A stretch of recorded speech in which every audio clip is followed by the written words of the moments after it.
Please let me start now with an emphasis on water, liquids, hydro aspects, as most of the works do also have these aspects inherent in the show. We are very happy to welcome our first conference speaker, Astrida Neimanis. With her, we can take advantage of a feminist post-human phenomenological approach. Let me quickly introduce her. Astrida is a feminist writer and teacher, and her main topics is water, bodies. We have to differentiate waters and water, bodies, and weather. I was very inspired to read the Composting Feminist and Environmental Humanities Reading and Research Group. You can follow this also online. And she's currently a senior lecturer in Gender and Culture Studies at the University of Sydney on Gadigal land in Sydney, Australia. Very interesting is, of course, and we probably most of us have read it and know it, Bodies of Water, her recent book. Let me just give you over the word to Astrida, and thank you so much for being with us, Astrida. Thank you for sharing your time on a Saturday evening.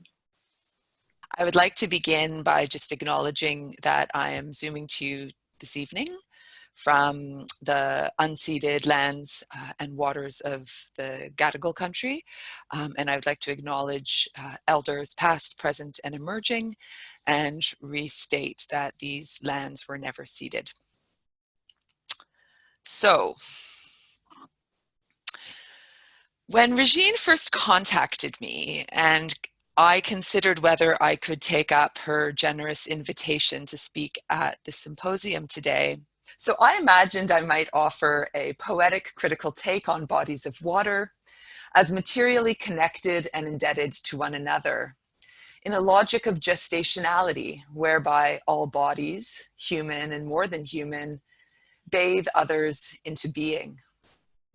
Of course, I also wanted to parse these ideas through the shifting perspective of this strangest of years and offer something that was also new, even to listeners who might already be familiar with my work, something that could speak to bodies of water, but also of planetary crisis, of beauty and exhaustion, of a virus that changes everything and nothing. But I couldn't. While I wanted to do this, I didn't have it in me. In fact, it took me ages to even respond. Embarrassingly, Regine had to chase me up several times, and like a Groundhog Day poem, I would dutifully begin all of my emails. So sorry, apologies for the delay, I'm so sorry. In the end, I agreed, but I told her that I wouldn't be able to offer a talk. A 30-minute talk takes time, inspiration, multiple research hours to write, and I couldn't seem to even manage an email. So I told her, no, I couldn't do that. But the show was really interesting to me. I know some of these artists and their work, so why not something more live, I suggested. Why not an improv or a spontaneous conversation with the artists? Okay, Regine responded, we can do something like that. In the end, we agreed that the artists would offer up some keywords related to their works. I would riff on these keywords live, unrehearsed, during this generous time slot that you've offered me. So here they are.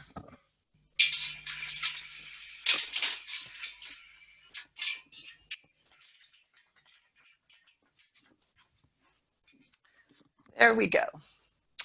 Hashtag compass, hashtag eat, hashtag kin, toxic embodiment, labyrinth, uncontainable life, ectogenesis, endocrine disruptors, toxic rivers, queering waters, corals as makers of worlds, hormones, bioart, algae, vulnerability, care, about and for, microbial life, uncontainable life, interconnectivity. I spent a lot of time with these keywords, particularly as my body could not be in the presence of the artworks themselves. These words arrived like avatars, first connected to someone and something over there, But over the week or so that I've been with them, also taking on a life of their own, making alliances with one another and coming to mean in new ways. I stared at them like this, and they seemed to become like a word cloud, or like that game of taboo, all seemingly indexing something else just out of the picture, something unsaid, a kind of phenomenological pointing towards or sketching out without actually saying the thing. But in the end, I have to admit, I'm also not going to exactly do what I said, which is riff on these words live. In the end, ironically, I decided I needed to write a short talk, a talk I'm calling The Missing Keyword. But first I have to backtrack, because I feel like I owe you all an explanation for why I was so crap at responding to Regine's invitation in the first place. I had to go to court to support my 14-year-old son who had an apprehended violence order taken out against him. I had to find a counselor and then a naturopath and then a psychiatrist for my child who has been expressing suicidal thoughts. I had to homeschool my neurodiverse kid who can't sit in front of a screen for 6 hours a day. I had to do 17 things at once. I had to sit on the floor of the shower, bawling my eyes out while my 6-year-old stood outside pounding on the door. I had to respond to the knock on the door, the worst news ever. I had to hear, "I hate you, you've wrecked my life." I had to stay up all night waiting. I had to learn to be patient and then forget how to be patient and then learn again. I had to find the knife. I had to think a lot about my breathing. I had to step on Lego and then make a joke about it and still be in excruciating pain. I had to say no to all the requests to review papers and figure out a way to ask, why don't you ask someone who's not a mother, in a way that didn't sound sarcastic and passive aggressive because I didn't mean it that way. I had to watch them all publish more, make more, read more. Isn't working from home so great? I had to tell you, we're moving again, say goodbye to all your friends. I had to feel ashamed because it is so hard. I had to fall in love harder than ever. I had to not say anything. I had to say, I didn't choose this, and know that it was both a lie and not a lie. I had to tell my closest friend that the day you were born, I felt like I had just killed someone because the responsibility for your life was too heavy. I had to carry you and never put you down. Hashtag alliance, hashtag labyrinth, hashtag compass. Now, I didn't have to do this all, actually, or I didn't have to do it all last month. But mostly I did, or another mother I knew did. Or maybe I did it in the past, or maybe I am doing it in the future. What I mean to say is, I couldn't get back to Regine on time or with any big promises because I've been mothering in 2020. And while we all know this is a lifelong gig and maybe the only full-time, secure, and permanent gig going right now, it's been particularly hard going this year. So when I got these keywords and I watched them write themselves into poems on my whiteboard, I also wondered, what happened to mothers? The subtitle of the show, after all, is Positions on M/Otherhood, Life and Care. But why did no one offer the word mother? I asked this question with nothing but generosity extended towards the curators and the conceptual frame of the show, the artists, because mothers, after all, is such a troublesome word. Who is a mother? What can be a mother? What is mothering, motherhood, noun or verb, open or closed? Hashtag care about and for, hashtag interconnectivity.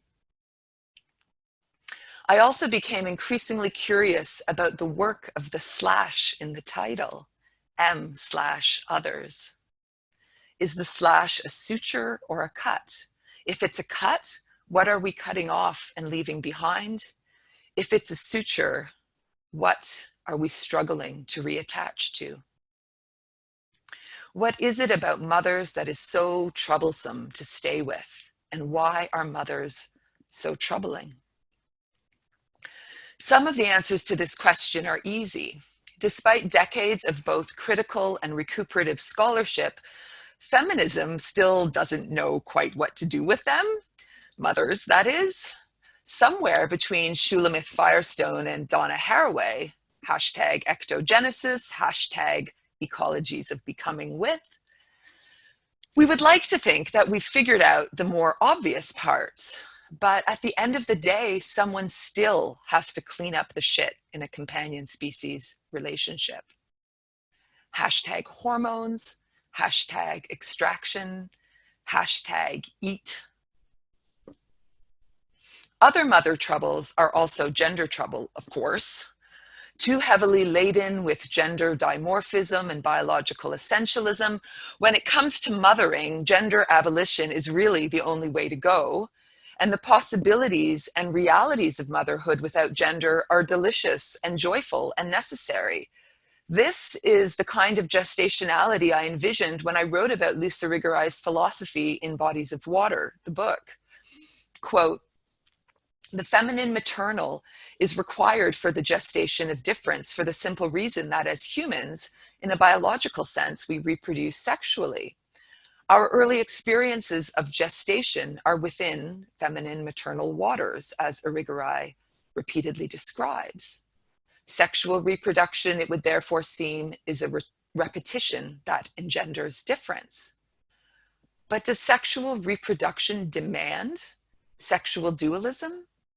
What if sexual reproduction were more inclusively thought of as the meeting of at least two bodies of difference in order to proliferate further life? What if such reproduction were thought as gestationality, as the giving over of one's own materiality for this proliferation of further life different to one's own? Hashtag queering waters. We are at once at the precipice of wondrous multi-species gestationality then too, a Camille story anticipated. As Miel Chandler and I wrote in 2013, quote, if we are all watery, then we all harbor the potential of watery gestationality, because gestationality need not take the form of a human reprosexual womb. We may be gestational as lover, as neighbor, as accidental stranger. How might we, in partial dissolution of our own sovereign subjectivity, also become gestational for this gestational milieu, we wrote. A milieu which then meant water specifically, but which is also a metonym for the whole of life. Hashtag corals as makers of worlds, hashtag microbial life, hashtag algae, hashtag multi-species. Family abolitionist Sophie Lewis echoes these ideas in her writing about multi-species surrogacy. Taking a cue from the work of Patricia Piccinini, Lewis reminds us that the surrogates in our midst, quote, cyborgs, transsexuals, and other leaky creatures, make a mockery of the idea that children belong exclusively to you, or indeed to anyone. Hashtag plant-human monsters, hashtag reproduction, hashtag alliance, hashtag uncontainable life. Gestationality then is also distributed mothering, sharing the load.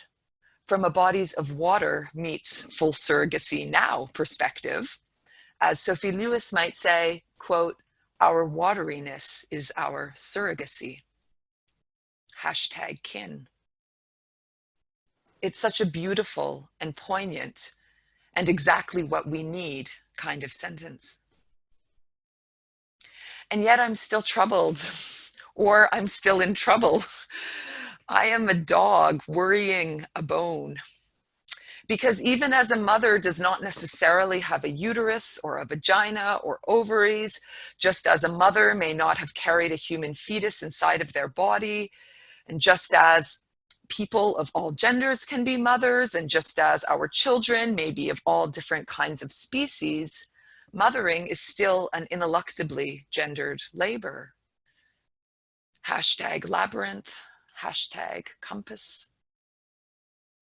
And while I'm wary of analogies, particularly analogies between race and gender, or between those things and the non-human, I want to pause here because I'm reminded of the work of Black feminist philosopher Zakiya Jackson, who insists on staying with a different kind of trouble, but one that kept coming back to me as I was thinking with these keywords.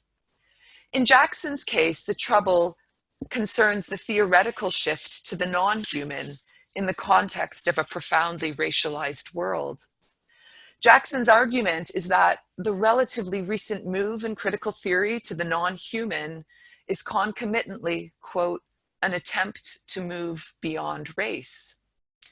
In her analysis, the question of the animal and the move to the non-human is not only a way for white scholarship to address its anthropocentrism, but also a way for us to do so without having to confront our racist foundations.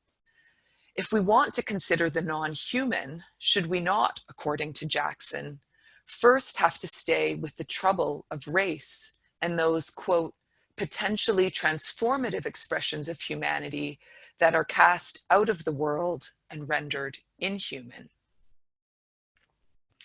So borrowing from the structure of Jackson's argument, I kept wondering, what are we leaping over in our rush to embrace multi-species M/othering? Is this also potentially, quote, an attempt to move beyond human mothers? What does that slash, like in a game of snakes and ladders, allow us to bypass? What trouble aren't we staying with? I read and reread over and over again 4 lines in the text about this symposium, and I think Regine or Christian already read them out, but I'm going to read them again. The sentence is this: here, in this art show, the theme of biotechnological transfigurations of human bodies places the human being on the periphery and rather directs our full attention to other living beings. This creates, and this is central to the planned series of events, a basic understanding of other species and organisms from a feminist perspective. What is it here that troubles me? Me, the dog, always worrying her bone? What is it that I can't shake and that I can't not talk about in this generous slot of time you have given me? And even though I also worry that I risk ingratitude towards your generosity by bringing up this worry again and again, it's a trouble that I need to stay with. What kind of feminist perspective could we possibly be claiming if we are placing human beings on the periphery and directing our full attention to other living beings? I have to hold on to everything that it means to be a mother, because where would I be without it? What does it mean to place this troubling mother in the periphery? And I'm not suggesting that the curators or the artworks bypass these difficult questions. I imagine and intuit that those difficulties are also here.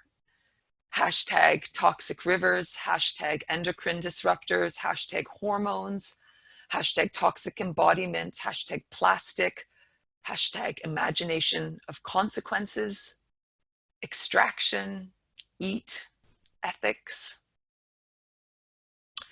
I suppose this is all just to say that I really want us to stay with the trouble of mothers too, not just M/others. We are looking to mothers to teach us something about care and kinship with the more than human world. But are we actually sure we know what it means to mother? In Sophie Lewis's words, mother means a, quote, more than human manifestation of the powerful, naked, hermaphroditic, corporeally generous labor of which we are all capable. And I am a huge fan of Sophie's work, but to be honest, I am not sure we are all capable of it because it is so fucking hard. We fail at it all the time. As you are likely aware, Haraway wrote of mothering that it is, quote, wet, emotional, messy, and demanding of the best thinking one has ever done. This is such a better motto than make kin, not babies. At least to this dog, worrying her bone, trying to find time to write this talk as the minutes to the symposium are ticking down. So maybe instead of learning from mothering about care and kinship with other worlds, as if mothering were still not entirely unresolved and full of trouble, what if our relations with more than human worlds, in this wet lab, but also elsewhere, in all of their fraught messiness, remind us also of something crucial about mothering? Failure, holding, having to carry, failing again, and holding failing, and love. I also want hashtag non-negotiability to be a keyword. Thinking with Haraway and the Camille stories, I want to end this by returning to the first story by Ursula Le Guin that I ever read, The Ones Who Walk Away from Omelas. This story still fascinates me, mostly because everyone I talk to interprets it differently, in wildly divergent ways. For those of you who are unfamiliar with it, Omelas tells the story of this utopian place where everyone is joyful and healthy and life is abundant and there are carnivals and ponies and streamers and all the rest. Almost everyone, that is, for the cost of the happiness is that a child be locked in the basement and deprived of everything needed for a good life. Townsfolk are brought to see the child periodically so that they are aware of the price of their joy and abundance. At the end of the story, Le Guin leaves us with the punchline. While most people return to their happy lives in Omelas, if now also perhaps haunted by the knowledge of the child, there are others who turn their backs on this abundance and walk away. What does it mean to walk away? Who does that? Regardless of whether or not I birthed it, regardless of whether or not I even know its name, regardless of its species or of my gender, this child is mine. I want Omelas to also be a story about mothers. As a mother, my relationship to this child is non-negotiable. I cannot walk away. Mothers have to stay with the trouble of mothers. And that's it.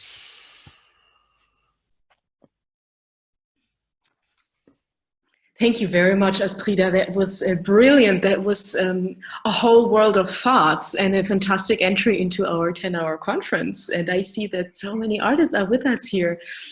Let me just recapitulate and maybe bring up some thoughts that you have and critical zones that you have touched right now, and I'm very happy that you touched it. And by naming your talk the missing keyword, I think you already point your finger in a very, very dynamic zone. First of all, we can probably say that with reason that at Art Laboratory Berlin already for years we wanted to intentionally put our attention away from the humans towards the non and more than human is very much, and we come right back to feminism, but this is in general a problem of heteronormative patriarchal binary systems since actually 4 decades that we are having and living with the whole cut of nature culture. It's basically the whole trouble actually we wanted to actually discard, but you're actually right. We have to stay with the gender trouble. And we have to, and this is, I'm so happy that you are with us today. And I think we can really take advantage of, if I have understood it correct, an inclusive feminism. Not only it's talking about racism and an anti-racist, anti-colonialist, anti-patriarchal approach, but then also embracing actually motherhood without the slash. So this is actually where we can also discuss. However, I know that many artists in the show are decidedly and intentionally decided not to want to go the way of being a mother. I don't know how much we wanted to discuss this today, but this is also an interesting moment of decisions. But I think that brings us very much into the trouble, and especially in Germany, I would say, the trouble of feminism only to be understood as going around the way of being a mother, because then we end up with a patriarchal conundrum. I see here keywords from you, Astrida. A more widened definition of mothers without the slash. The milieu water, and I think also together with mother and m/mother, I'd like in the discussion right now, together with the artists, we will open up the panels in a minute, to also bring in the watery aspects and the leakiness, the wetness, and the gestationality. And I'm very interested to actually, maybe we can also in the talk now, and with all the artists, to think more what means gestationality, or what could it be, and maybe to take it from the direct sense of bearing, but also maybe going further, because I like the idea of gestationality and then the multi-species becoming. And then the wet, emotional, messy aspect, I think we also have to encounter definitely, and to elaborate all together now. And to look at the kinship and the care from the mother trouble. I find this quite interesting, and you actually invite us actually to stay with our hashtags that you have so creatively pinned on that wall. And I took a photo of that. I really love that. I think everyone here is really enchanted by that. And with all the compass, plastic, ethics, uncontainable life, uncontainable placenta, that we might take into consideration into our discussions, the mother and the m/mother. Now I would like to actually invite our artists in, because we have about 35 minutes left, and I wanted so much to have our artists speak with us. I have here several artists here in our panelists, and I would like to that you might be raising your hand, or come actually, and Linus would actually unmute you, our technician, and he would actually invite you. I'm sure you have a lot of questions. Maybe while we're waiting, I could just briefly respond to your comments. I know sometimes it takes a moment to formulate a question. Yeah, I'm really grateful for your reflection on that.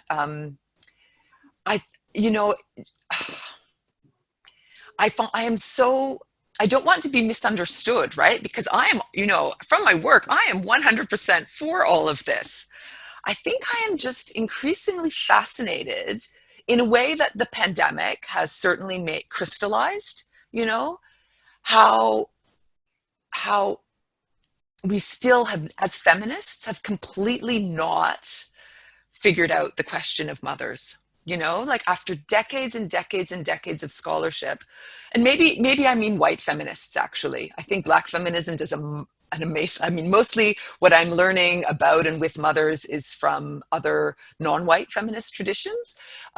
But white feminism has really not figured out mothers yet, We use it as a springboard to think about care and kinship and holding and all of these things. But we're still, like, at least from my experience, really steeped in shame and fraughtness and, concerns about essentialism and choice and the messiness and the difficulty of it, in a way that I find utterly fascinating, that we can conceptually think we're across it. But in a situation like the pandemic, when the statistics that we're seeing on domestic violence in the home, on rates of productivity across parents and non-parents, across women and non-binary people and men, it just goes to show that there is this very thin veneer sort of papering over all these questions that we think we've solved. So while I am myself completely enamored with thinking about multi-species kinship and gestation and the wateriness that connects us, I was just really wanting to be provocative and think about what that allows us to sort of jump over, because we are all here because we have been mothered, in one way or another. I think there's a risk in post-humanism when we do, like we want to put the human to the side, but if we forget it entirely, we risk forgetting a lot of that messiness that, is what enables social reproduction and life itself. So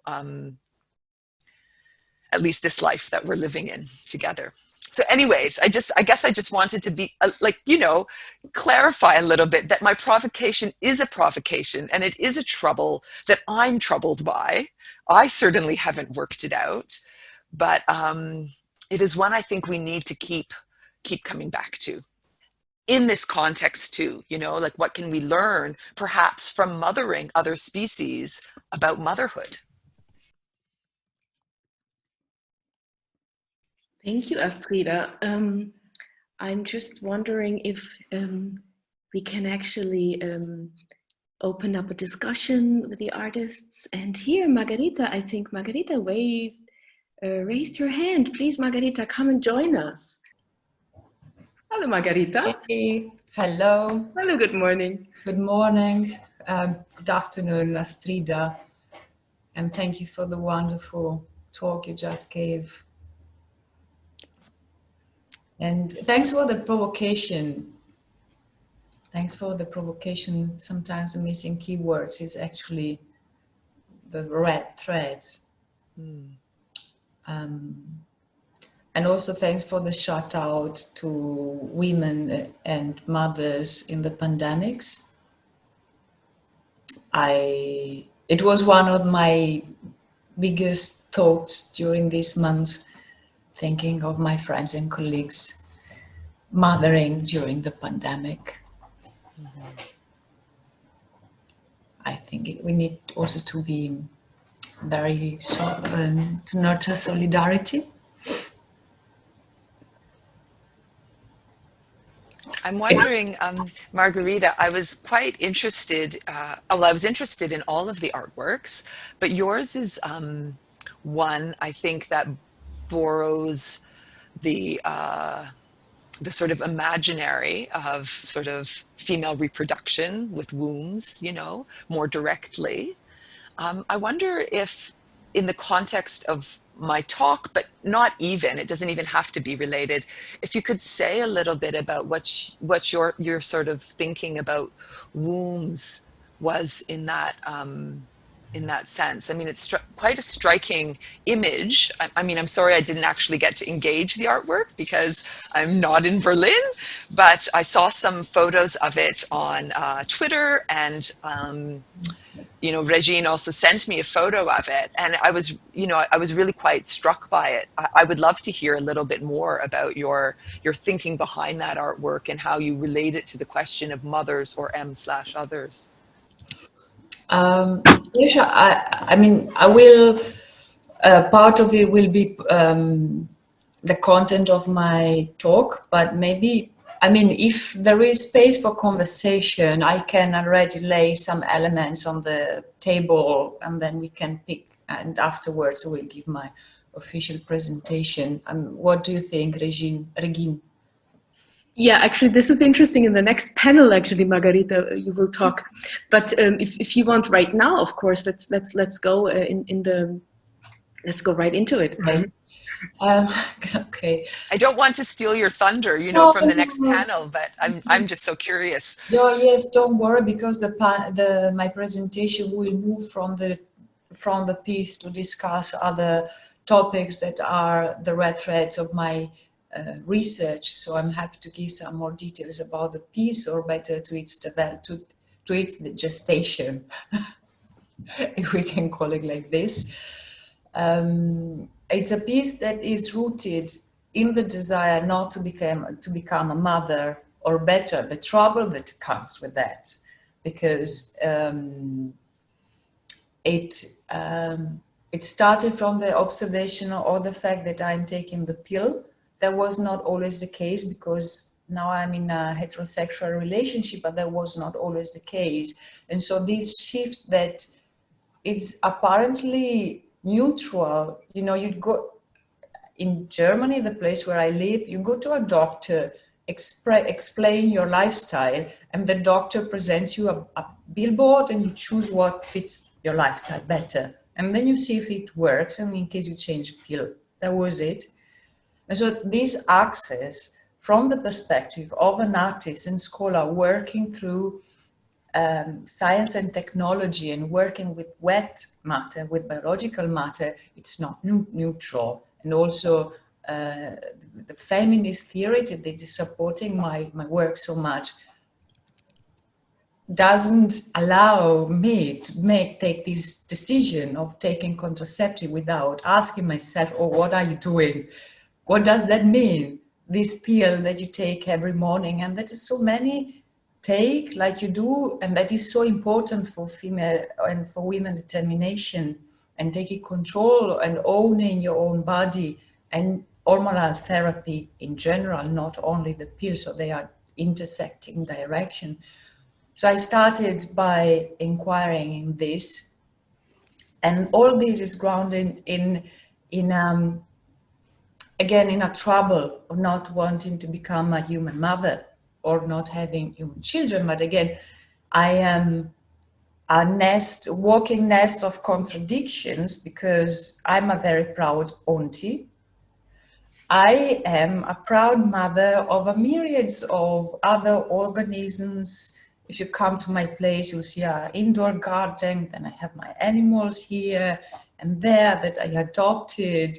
So, but there has never been the craving. And there has also, as many probably in my age, I've been confronted with an assigned desire. You, as a woman that was born in the 80s, you should become a mother. I mean, come on, your life is not complete if you don't have children. And so I had to go to, I mean, this was a question that was arriving to me from the outside, never arrived from the inside.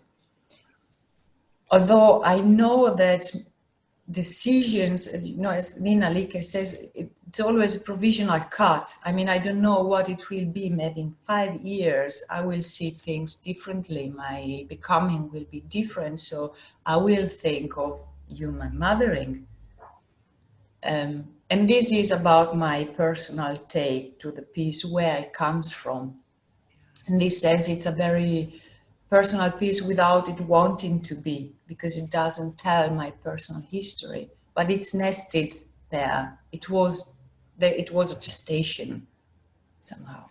Yeah, thanks so much. I mean, what you're saying is so, I think for me, gets to the heart of a lot of the matter of trying to think multi-species kinship in the context of Western feminism. Because although I was certainly raised on Western feminism and am, you know, a very strong feminist in many ways, I think what we've been fed is a very close suturing of a feminist understanding of motherhood that depends on the sort of sovereign body, right? Like where we,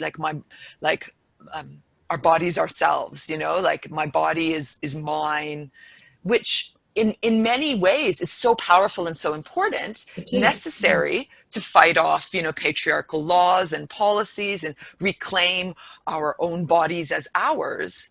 But in other ways, that sort of creates a barrier to understanding motherhood as distributed, and to understand ourselves as being able to be, you know, gestators and reproducers and mothers in ways that aren't necessarily about choosing, you know, to have a child that is ours, whether, you know, biologically or not, it doesn't matter. But then, you know, that sort of, I go then again to like Sophie Lewis's work on family abolition and the connection to that, the way the heteropatriarchal family form, the way the Western feminist reliance on sovereign embodiment cuts off an imaginary of motherhood as multi-species and distributed in a way that we now have to work hard to claim back in different kinds of ways. And I imagine your artwork is doing in some ways, again, even though I haven't seen it, I don't want to make assumptions, but I get that sense, right? It's like an experiment in what else could mothering look like or be like, or what other forms might it speculatively take, right? And you know, one of the most important tenets of feminism is accepting difference. This is like the accepting, acknowledging, protecting, and promoting difference. And I think this is for me the biggest lessons of feminism, of all the one that will not change with the time, although the discourses will evolve. And I think that this attention to difference should also be taken into account when speaking of mothering. I mean, we go from Patricia McCormack's positions on a human and extinction and the desire not to become a mother with the support that we should give to mothers. This was my reminder.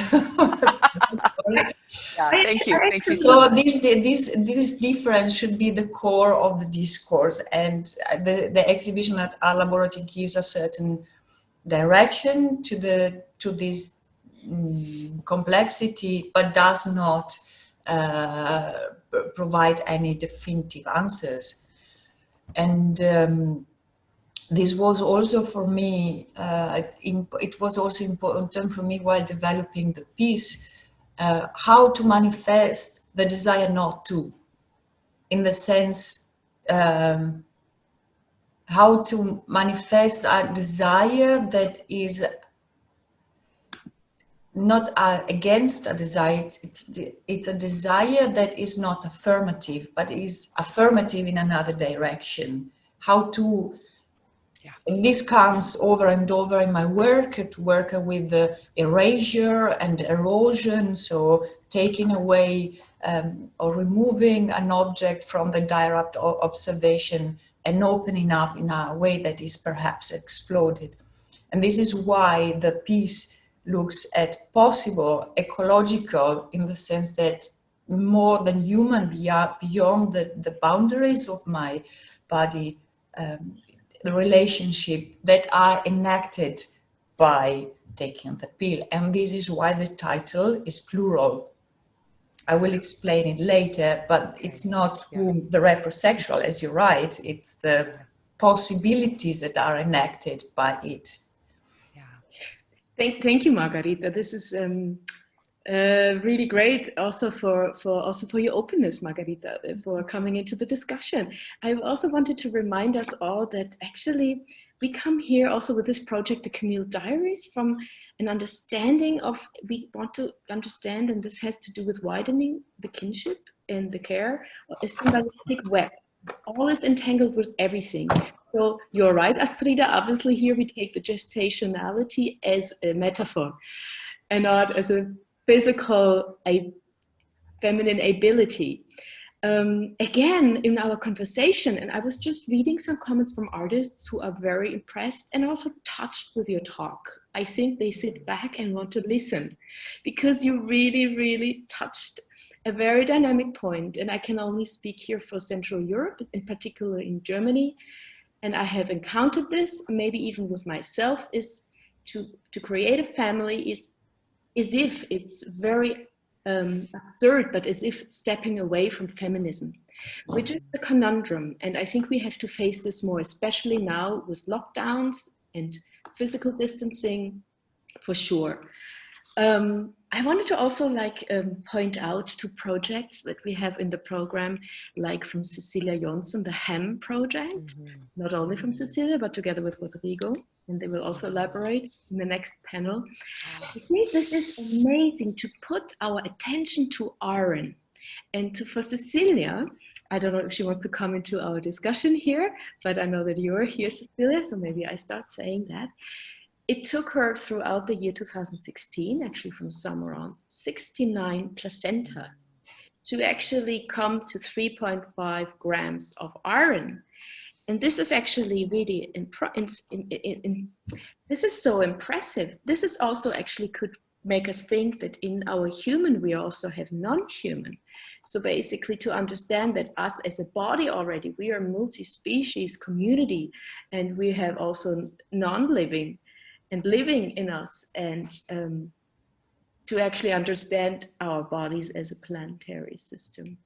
So maybe this is also interesting to maybe widen a little bit our conversation at that point. I still would like to invite more artists actually. Oh, Cecilia, here, please come and join us. Yeah, you raised your hand.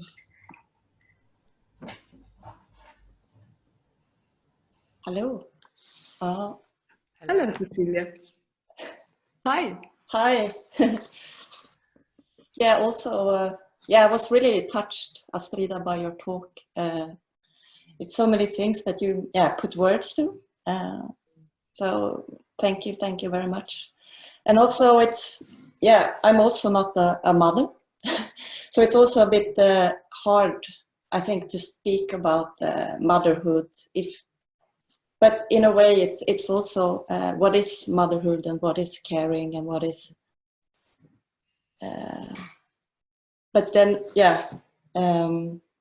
I really liked what you said about this wet emotional messiness, and also I think for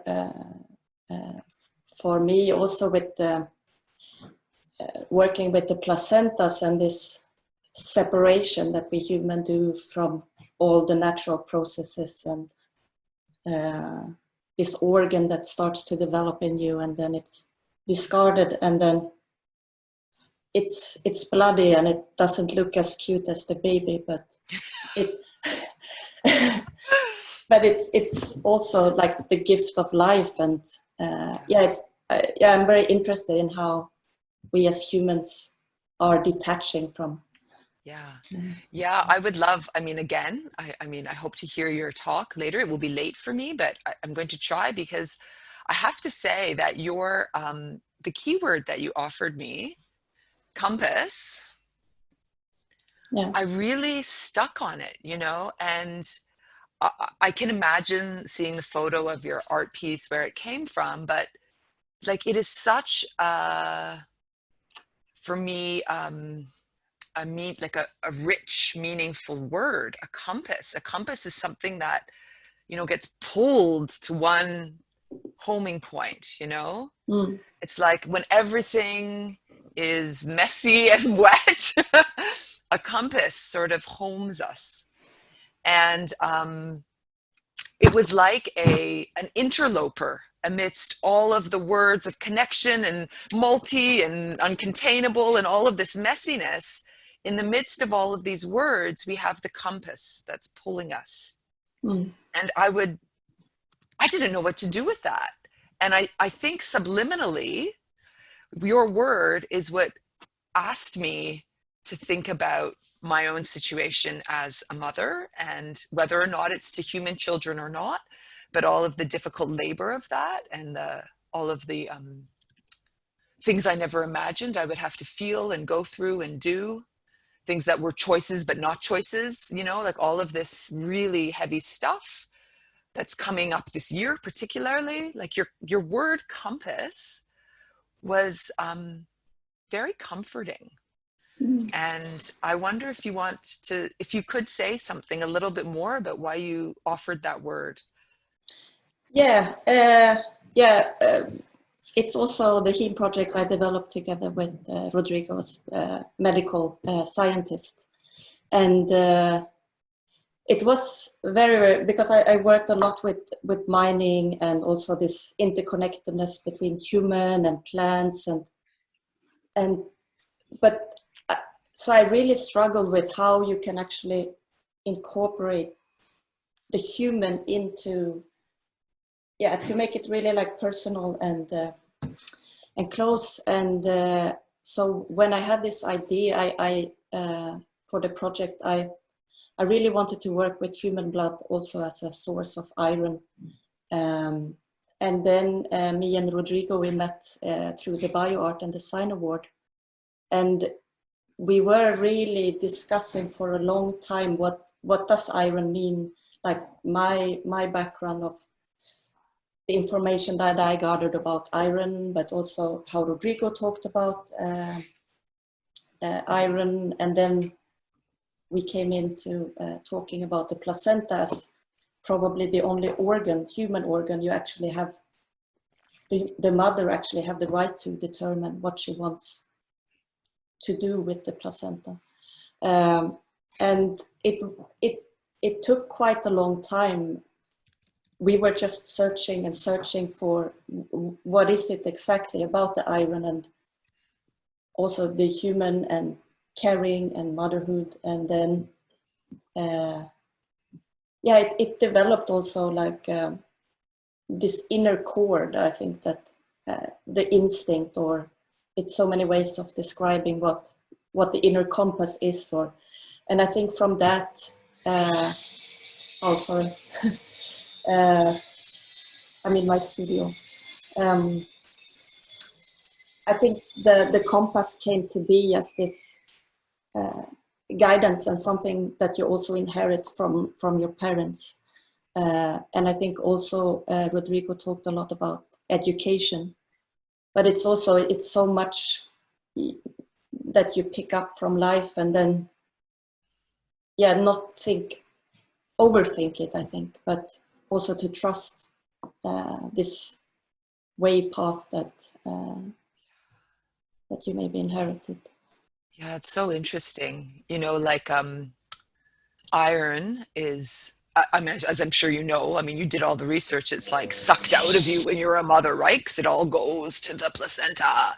And so many women become so, or people who bear children become so iron deficient during pregnancy. Yeah. And reading also about your work, you know, like I'm thinking a lot living in Australia and the extraction of iron ore from the earth as one of our main industries. And I've thought about that, you know, myself as anemic. I'm also vegetarian. I don't get enough iron, like probably most of us. And, you know, this need to feed my body with iron, both to be, you know, reproductive, but just in general, to be strong and get through the day.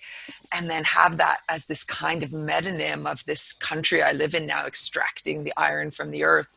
It's a very powerful thought, you know, to think about the connection between humans and the planet really right now. So I'm really grateful for the opportunity that your keywords gave me to think about that some more. Yeah. That's great. I just see Amanda wants to join us. Hello, Amanda.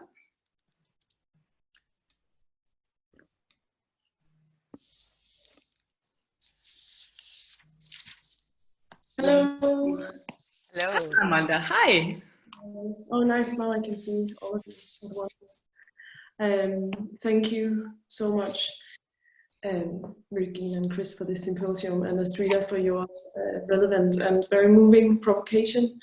It's something I think especially in our group, we've been dealing with in different ways, but haven't really articulated that much. And in relation to Mamalga in the exhibition, I actually had a moment where I heard my son cry on the phone, and I had to go out and cry myself and feel terribly motherly, while then also having to kind of course, communicate and feel the piece Mamalga that we're doing.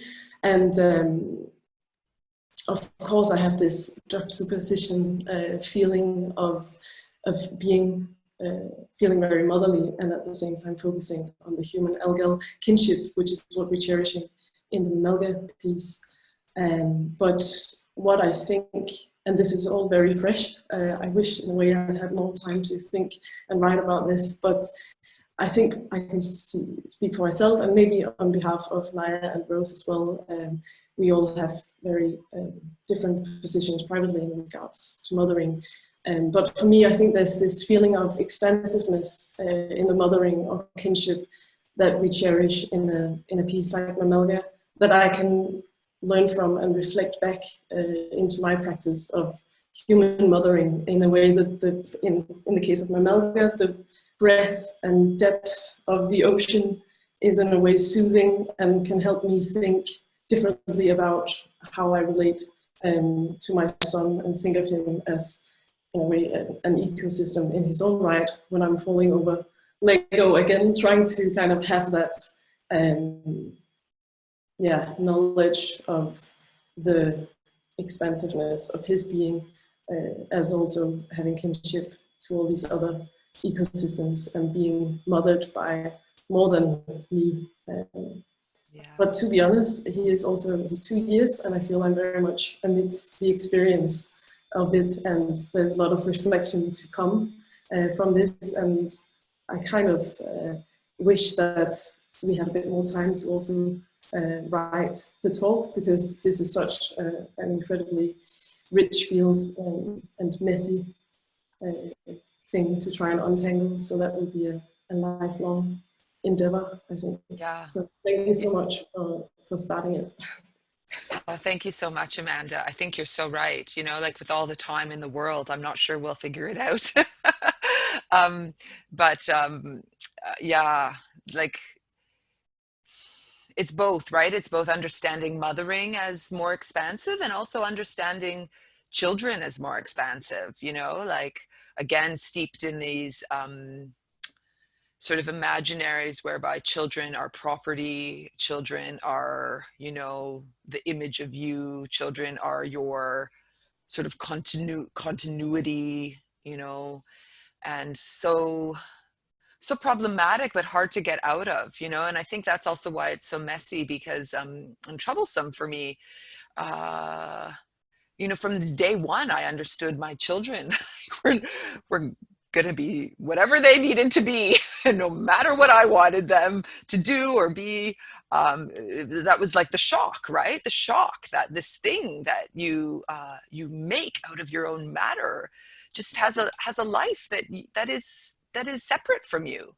And I don't know, again, you know, speaking as a white woman, you know, European, I didn't really have the tools to sort of think that through very well. And I think in this strange way, my work on water and oceans and thinking more expansively about creation and gestation and holding and caring, like helped me understand motherhood, you know, rather than the other way around. And I think that's a really beautiful gift.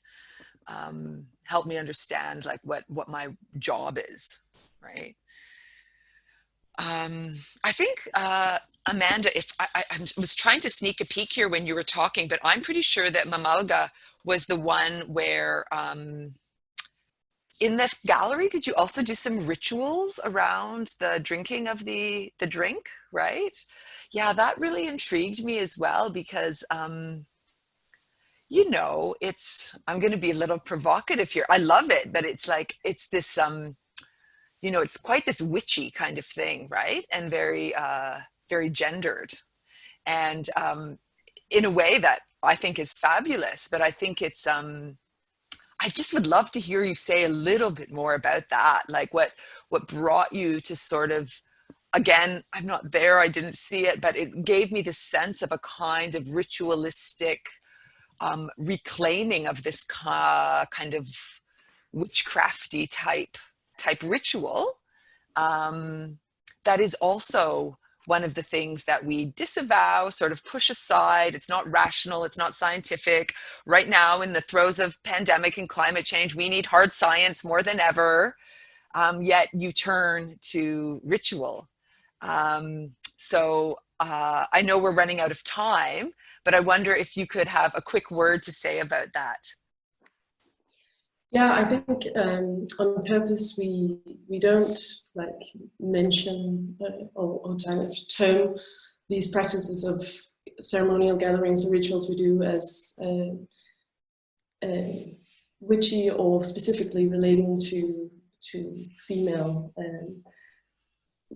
but it's kind of it's fostering the, I would say, like universal human experience that maybe intrinsically then becomes with the like of the like, I don't know, forceful nature of witchcraft or female energy that has some kind of like vulnerability and strength through that vulnerability, which is in the collective action actually quite like simple. We read out together collectively, but that is also an act which you don't do very often, and there is a kind of honesty and nakedness in that, which I think is what we really want to try and achieve through our work, and that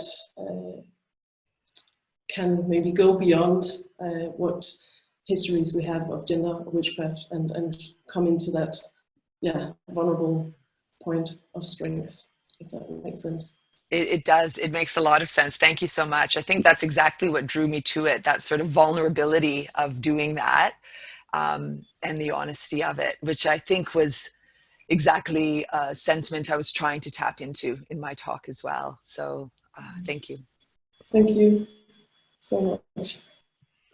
Well, I see already that unfortunately time runs faster at conferences than normally. I don't know how time does this, but it kind of runs and runs. And I'm now actually in the hard position to actually wind down about an absolutely amazing conversation. And I'm just reading here in the chats from many other artists that they are very touched with and impressed and challenged with your talk, Astrida. And it just brings me to the idea that we definitely, beyond the panels and the conversation and conference today, that we keep all in touch. And as much as we are short in time, maybe we could actually continue and reading and exchanging ideas on the virtual level and finally on the physical level. And is there anything, Astrida, in the end that you wanted to state on, or if you, I would like to end with a quote later on by you, but maybe actually do you have actually another keyword you would just quickly elaborate finally? Oh my goodness. I don't think so. It was such a rich talk. No, I don't mean my talk was so rich. I mean, it was a rich conversation between you and I'm sorry, I've been mispronouncing your name, Regine, like German. Yeah, I'm sorry about that. So thank you so much, Regine, and all of you. I really wish I could just experience the artworks. But this is what I got to experience instead, and that brought its own gifts as a different kind of practice, and bodily appreciation of these words and how they sort of spoke together. So my gratitude also to all of you. Well, thank you, Astrida. I think that was perfect that we placed not only for challenging time zones on a live conference, but that we had you from Sydney at our conference at the beginning, at the start. I think now I understand it was making triple sense to have you at the beginning. Let me just, for the end of our discussion in our first panel, let me just quote you. And it's in the chapter Post-Human Phenomenologies for Planetary Bodies of Water. And I like it so much. And with this, I want the whole audience, I think the whole globe is watching this right now, I want the whole audience invite to read Astrida Neimanis. And I want to quote, "Our blood, biles, humors, our lubrications and ingestions, the rivulets that make their way from our inside to out, from watery womb to watery world, we are bodies of water. As such, we are not on the one hand embodied with all of the cultural and metaphysical investments of this concept, while on the other hand, primarily constituted of water, with all of the attendant biological, chemical, and physiological implications. And with this, maybe I want to finish our panel. And again, our biggest gratitude to Astrida. Maybe you want to actually stay with us for a little while longer. I think right now we end the panel. We go into a break. The live stream will be on hold for a little while, but please, audience, bear with us. Thank you also to all the artists who were here in our conversation, speaking with us, Margarita, Amanda, Cecilia, and all the other artists that sent me questions, also commented here in the chat.